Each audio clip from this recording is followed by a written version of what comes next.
Next comes when there is prolapse of the vagina, they can do a procedure called as Colpopexy.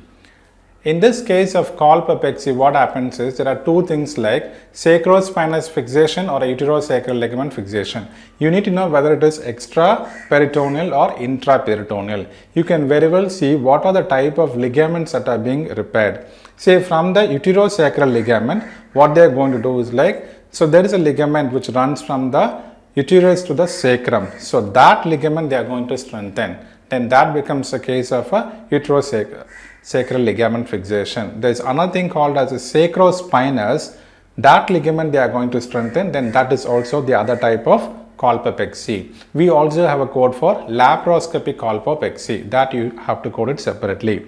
Now this is, so you need to know the type of prolapse. Is it cystocele or rectocele, or is it the prolapse of the vagina itself?